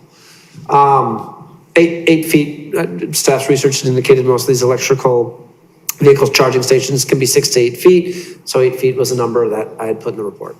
And then number 2, it gets to landscaping. Ground mounted mechanical equipment is required to be screened with landscaping. That's in Article 22 of the zoning code. So commission want to consider any type of reduction or exemption for EVs. Do you want to provide feedback on the slide now, or should I continue, Chair, through the whole presentation? Do we have any immediate comments on this? No, why don't you just finish and Okay. we'll kind of go back. Okay, so this is slide 1 of 2. This gets to the other amendments. Again, I had summarized 1 through 7. These are just a little more details on it. Okay, so for providing EV definitions, I hope that's relatively straightforward. There was an attachment that's provided by the Metropolitan Mayor's Caucus. Staff would recommend those be adopted into the zoning code. The next bullet point, again, also relatively straightforward. Again, this just gets to amending the zoning code to specifically state that electric vehicle charging stations and electric vehicle charging infrastructure are permitted as accessory uses in all zoning districts. And then the third bullet point, on the third bullet point, staff would ask for feedback. So this gets to providing the charging stations as allowing them as a principal use. So staff would put it to the commission that the commission should consider if charging stations as a principal use should be allowed in, and what I put here, the B1, the B2, the B2RW, the B3, all the B4s, and the I, those are the zoning districts where fuel stations are currently allowed as a conditional use. So staff would put it to the commission. Do you think EV charging stations should be similarly allowed in the same districts, and whether they should be the C, which is a conditional, or PS permitted use? And then the fourth and last bullet point on this, again, this I already stated this. Again, this gets to clarifying that if you have a parking space with the EV charging station, the idea of amending the code to say, well, that allows, you get to count that towards your parking requirement.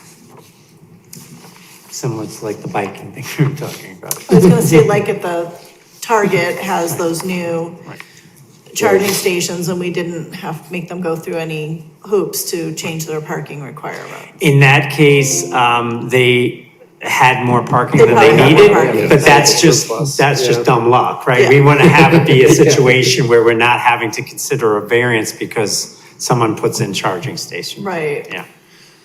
And then this is my final slide. So then staff also recommend that EV facilities should be added to the list of public benefits for planned developments. That'd be very simple, just adding that to the list. And then finally, this gets to the appearance. So of course, appearance is the term that's used broadly as the generic term. Of course, here it's design review. Design review is appearance review. So this would be an amendment. Technically, this would not necessarily be a zoning code amendment. This could technically be a chapter 176 design review code amendment. But to make it clear that EV charging systems are administrative design review only, unless of course, the regular caveats apply. This would obviously be fine tuned, but if any variation is requested, or if it's been in conjunction with other improvements that require design review, well, then it has to require design review.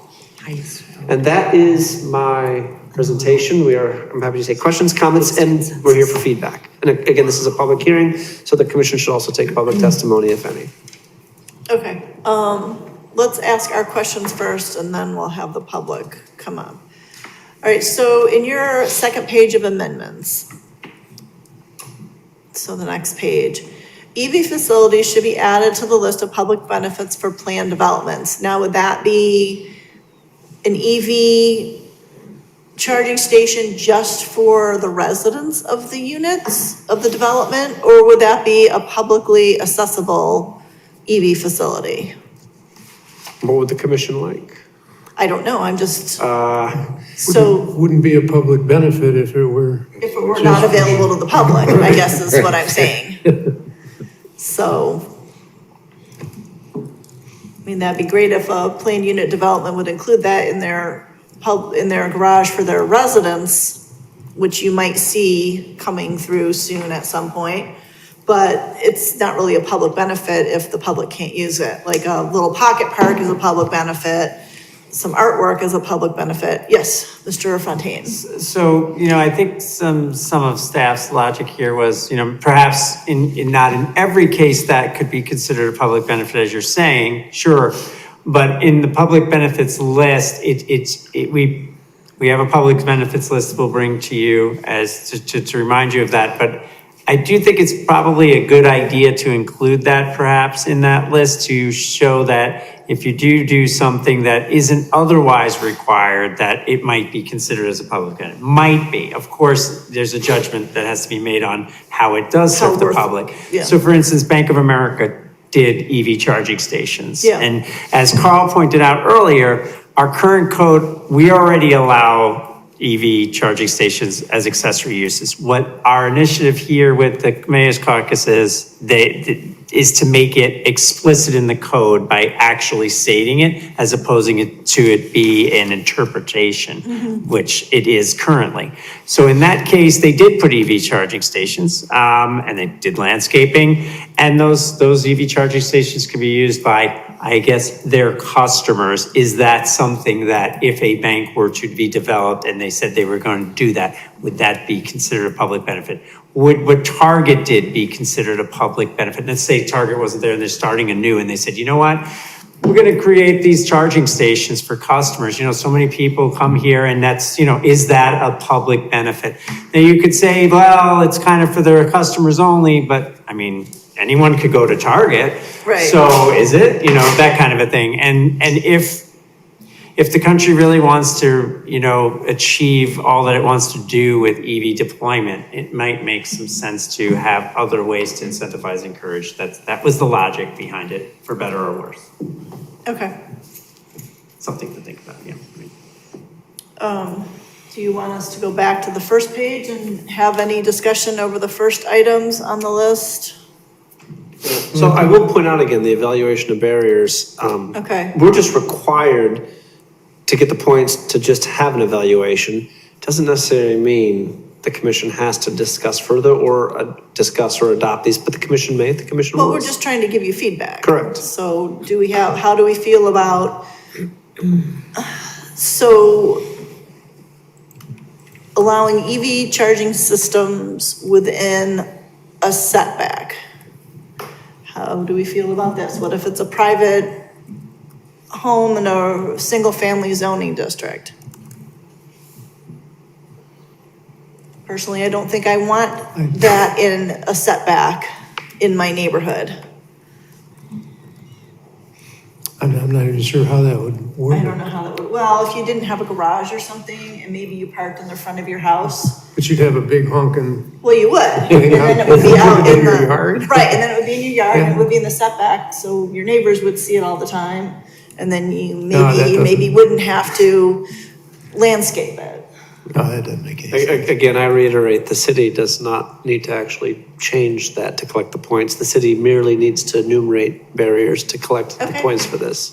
Well, that's where the consider allowing encroachments, but with minimum, so we were just giving feedback. Thank you.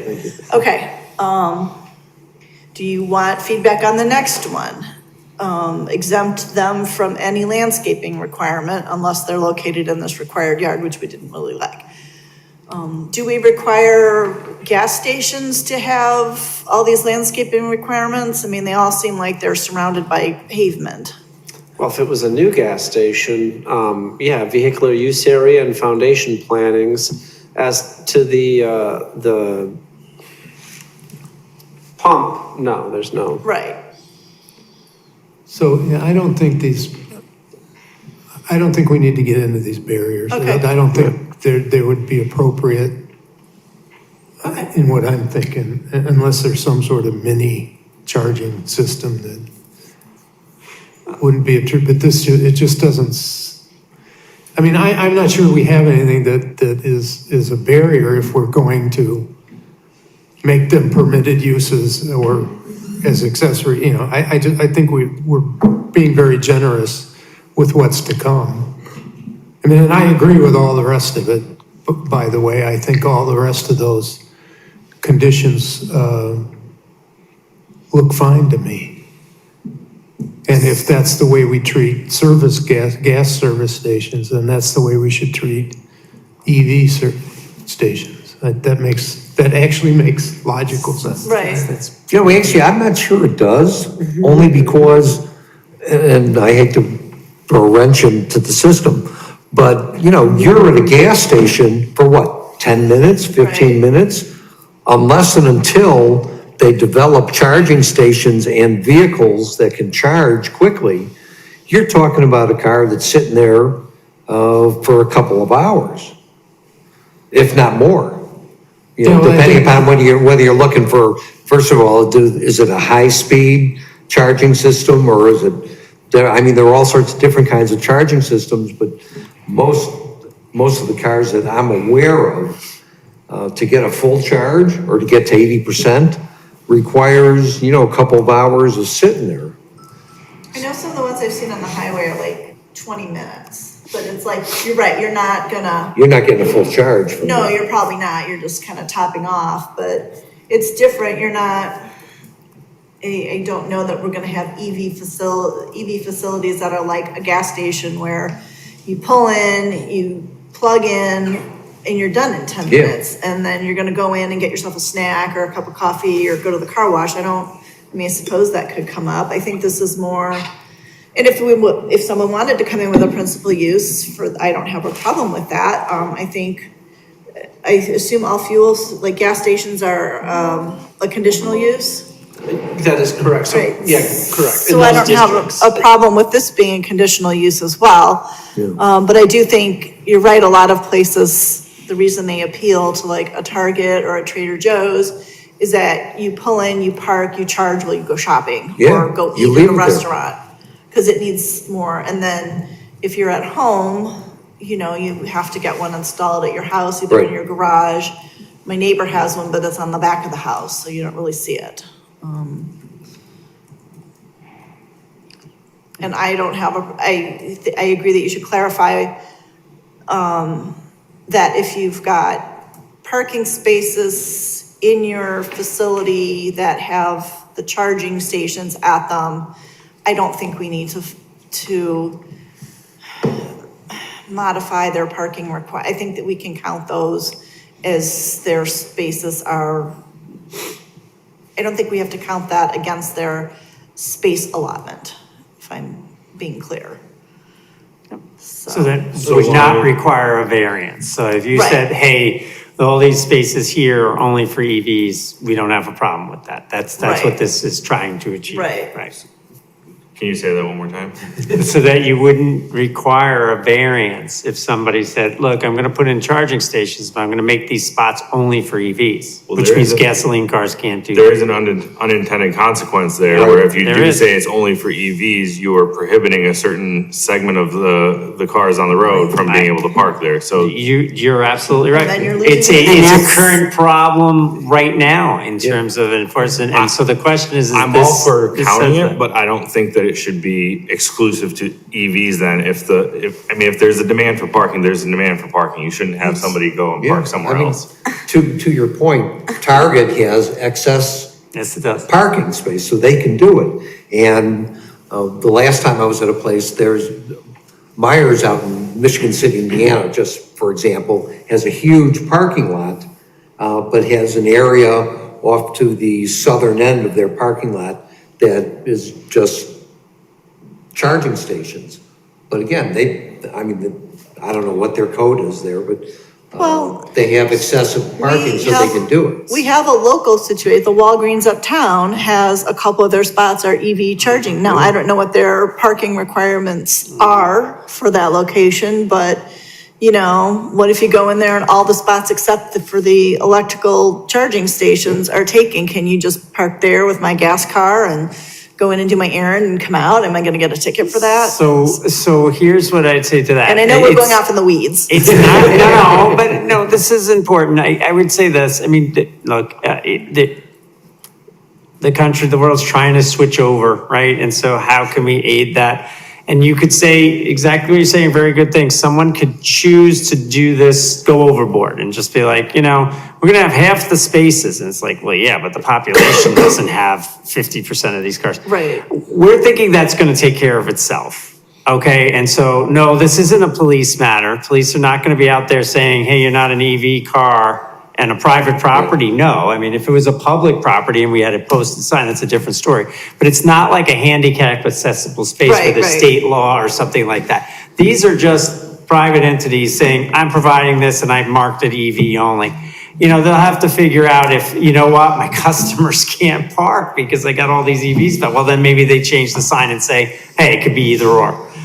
I think that's really what, Yeah. you know, it's the whether or not, as government, we need to try to prevent something, or will that kind of work itself out as people figure out how people are changing over Right, to what the EVs? balance should be. Do you just trust the private sector to try to balance that and figure that out? Right. Let me ask you a question. The city has some pretty large parking lots, particularly downtown. Does the city have any plans on installing charging stations at any of those parking lots, like the one by Country Kitchen or the one across the street from Country Kitchen or the deck? I'd have to talk with Public Works on that, as the Director Bannon runs the capital improvement program with the city manager. I don't know off the top of my head, but I will say that we have, the council has done a license agreement recently with 55 St. John's for a public charging station out in front of that building in the public right of way. So I can look into that, and Yeah, when we just come be back, we can curious. let you know, just as, yeah, sure. Because the city has some pretty large parking. And know places, this, which would make The rec sense to center. build it. for those off-street parking lots that you're talking about, there is no parking requirement when you create a freestanding Right. parking lot. You know, Right. it's however many parking spaces you Yeah. could create, so. But you do run, Right. let's say, But if for a the business, city you were would- to say, because a lot of those lots service Right. downtown Highland Park. Right. And if the city were to, let's say, Do that. because they're not gonna build it themselves, if they contracted to have charging stations built there, are they gonna limit it Right. to just electric vehicles kind of thing? In the case of the charging station on 55 St. George, yes, but that was two spaces. I think it's two charging. But yes, and that's something that we would have to manage in terms of off-street parking. Do we say the rule is only that, or do we allow either or? It's similar to when we have off-street parking rules related to 15-minute only parking. You see that downtown, and it ebbs and flows. We try to be responsive to the business needs. Businesses change over different business needs, and we change the parking regulations. So I think the city would manage it in that way, and it would be dynamic, and we'd have to see. Okay. And I think the private side would do the same for their charging stations. It's dynamic, and they'd have to see how it works. All right, any more comments on this page? Oh, Let's go to the no. next one. I had gotten through all the slides. This was the last slide. Okay. The public benefit and then Okay, the design review. okay. So do we have any more comments on this? Okay, does the public have any comments on this? Alrighty, so do you guys have all the information that you need, to move ahead with this? Let me just jump in, because we're talking about public benefit. Uh-huh. Moving from fossil fuel propulsion to electric is probably a public benefit as a general proposition. So even private or public, it could be considered a public benefit. Bird-friendly glass is on the public benefit list, and we'll provide that. Let's see, you guys can just Okay. refresh Yeah. on that. Green roofs. Yeah, So in the same vein that Yeah. Commissioner Henry's saying, there are Yeah. other items that I would argue are similar. Yeah. okay. Can we get would you be ready to present this again on December 17th? Is that, Yeah. yeah, Or I you- think that would be a reasonable goal. Okay, so can I get a motion to get a continuance I'm going till, to ask for findings of fact on this one. will they be ready for findings of fact? Yeah, staff would bring that along. That is If you if could bring directed. findings of fact to December 17th, that would be great, but regardless, it's a continuance until Right. I mean, December 17th, so can I it get? doesn't seem like we have a whole lot of disagreement on this one. Right, well, we may not, and they may find that they have enough information that they can provide us with findings of fact. So can I get a motion for a continuance of this item to December 17th? So moved. Okay. Second. Motion by Commissioner Nanas, seconded by Commissioner Henry. All in favor? Aye. No nays. This will be, you can say it.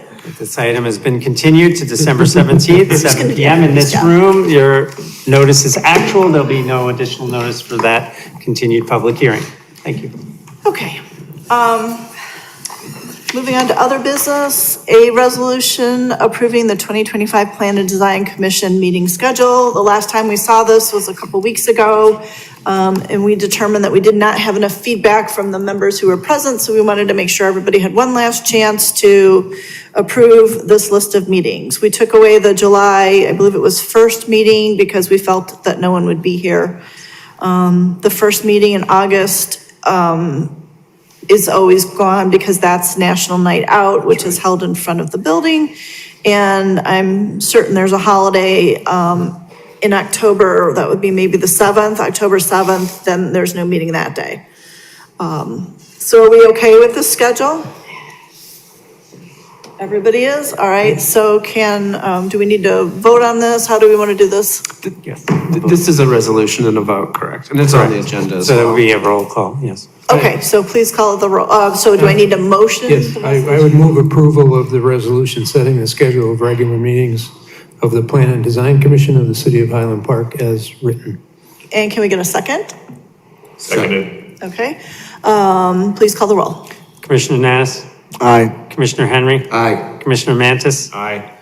Vice Chair Kirsch. Aye. And Chair Moore. Aye. Motion carries. This item has been approved. Thank you. Okay, wonderful. Okay, then the next item would be information item and administrative design review update. Does the staff have anything to present? I do not have an update. Okay. The next regular meeting will be Tuesday, November 17th of 2024. Do we have a agenda yet for that meeting? Any ideas what might be coming down the pike? Yeah, Tuesday, November 19th. So on that date, there will be, so there was, will be series of public hearing applications for the library here to the north, and then the property we're sitting in right now, and then adjacent properties. So just very briefly, and you may have seen their signs up, so very briefly, so the library is proposing a project for an addition on the west side of the building, and as part of that, they're asking for a rezoning, and then a special use permit for the land use, and then design review, and then related off-street parking relief. And then they're going to be rezoning, they're asking to rezone to public activity. And so concurrent to that, the city's asking to rezone its and the park district's properties that are right here in this area to public activity district as well. But the city's part, we're only, again, ours is only rezoning just to bring the property to match the rezoning. But there'll be reports on that and more to speak about for that meeting on the 19th. And then there may be 1 or 2 design review items. Right. And just as an FYI, just a reminder, that's just a quick overview of what's to be coming next time, but not for discussion here tonight, because that will be the subject of a public hearing. Correct. Yeah. We don't have it in front of us, we cannot discuss it. All right, do you want to give us a case briefing? Yes, both text amendments, legislative items that the commission recently heard were passed by city council with regard to berms and the truck terminal / other uses in those special sensitive areas in B3 and I districts. Both of those matters passed. Council. I'd like to comment on that, please. Sure. I have to say that this commission, along with our other advisory groups, sends a lot of wonderfully substantive things to the city council. I think this particular piece of work by you all was probably one of the best pieces of work I've seen come out of PDC in years. It was well received by the city council. It was well received by the community, and I really want to thank you all and staff for a lot of work, a lot of reiterations, but it showed. And it was good work that everybody seems to have felt very good about. So I really want to thank you for it. Thank you for that feedback. Okay, do we have any business from the public? Oh. I have one other thing to add, not about that, but from the public. A former chair of this commission, Walter Hainsfurther, wanted me to say to all of you that the reason we're here on election night is because he put it on the calendar and he wanted to wish us well at this meeting tonight. So I told him I would bring that forward to you all. Tell Trip we're all coming over to his house. That's right, for a watch party, Okay, all right, nothing else? All right, then I would need a motion to close the meeting. Motion to adjourn. Can I get a second? Second. All in favor? Aye. This meeting has been adjourned. Thank you all for your help.